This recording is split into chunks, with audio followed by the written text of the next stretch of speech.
this is Brian. We are here with Dana and Ann for another edition of Cake Girls Gossip. So what do you got for us today, girls? Morning, everyone. Well, I'll tell you the one thing, and I don't know, it was kind of an obscure news story, so I'm not sure if everybody saw it, but there were 4 stations, one happened to be in New Mexico on Monday, that set out an alert for a zombie apocalypse. Yes, and people believed it. I mean, really.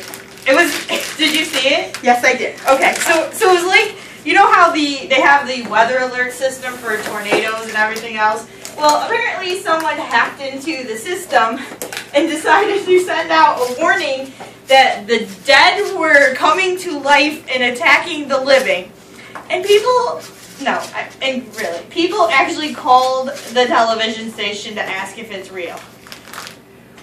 I'll tell you, if that's what we're going to come to, hopefully they like cake. They'll order a few. You think the zombies will be our new clientele? Yeah. We'll be ordering cakes? We'll just put a little fresh blood or something on top or something. I don't know. Oh, no, God. I'm starting to think, and I actually saw a post on Facebook about this a couple weeks ago, that the generation coming up now is more prepared to survive a zombie apocalypse than it is for just everyday life. Well, look at that one actor who refuses to go to the bathroom, in his own bathroom, until everybody has clean water. He's got a Clean Water Act. It's an actor. I was listening to it. Are you serious? Seriously. Because more people own and have cell phones and technology than they do have clean running water and clean bathrooms and a facility to go to the bathroom. And that's a God's honest truth. The third world countries, they might not have food, but they have a cell phone. Don't know who's paying the bill, because if I don't pay my bill, my phone gets shut off. But you know, they have a cell phone. The zombie apocalypse would just reach right like with the bathroom thing. I mean, okay. God. No, I'm gonna make a statement now.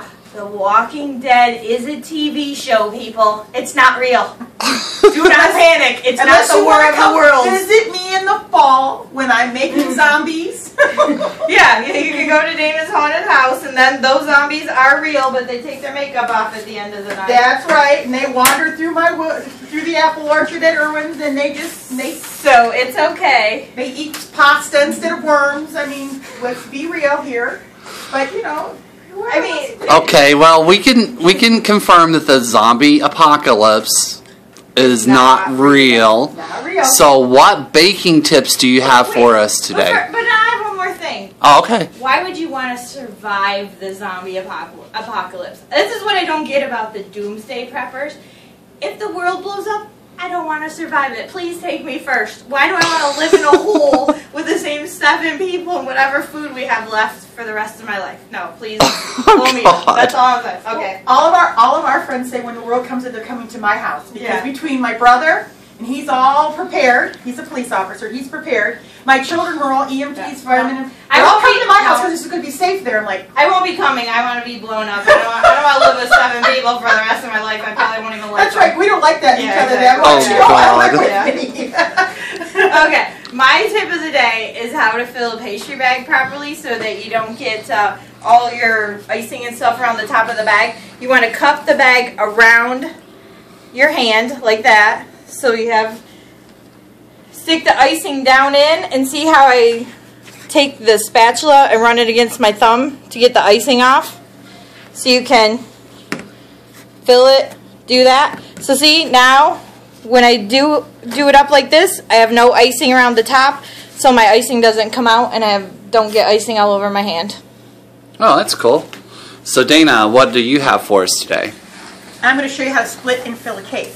Before we do any cakes here at Baker's Nook, we split and fill, and then as Brian has shown you, all our orders are all split, filled, boarded, and have their order form with the proper cake, and they're baked right. I had a little meltdown today because I thought I baked something wrong. That way you have time to correct it. So I have used a cake leveler. For those who don't never seen one, this is like the Cadillac. It's a cake leveler. What kind of cake leveler? Who's it made by? Who's this made by? That's an Agby right there. Mm-hmm. Yeah. But the Fat Daddy-O's also makes a really great version of it. Yeah. This one is That's also a professional one. This one's very old. And what you do is you there's marks, and then you slide it through, and this is surgical steel. And it goes all the way down here, and it can do a full sheet cake. And so we've split the cake. And then I'm going to use a piece of plexiglass. Go to Home Depot, Lowe's, local hardware store, get a piece of plexiglass. Normally, this is about a 12 by 20. 14, yeah, 14 by 20 size of the board. You're going to slide it through the center, separate it. We're going to pipe out the filling. This is buttercream, B-E-T-T-E-R, not buttercream. It's the difference. It's lighter, fluffier. Icing. Oh, they're shaky. Old Faithful. You can hear a shake. No, it's not my head. It's my spatula. It's like a bell. That spatula's gonna die one day. No, she will never die. If I die, I have it written down. If I die and I go to heaven, I want shaky in one hand. It's hanging together by one bolt. I want her to be in my hand when I go meet the Lord, so I can get up there and start icing cakes when I get up there. Really, I'll be decorating clouds. Yeah, we keep on talking about Shaky. We're going to have to put Shaky in the witness protection program. Somebody might come and steal it. I always threaten her with Shaky. And then you just slide it back down, so it almost looks like a giant moon pie.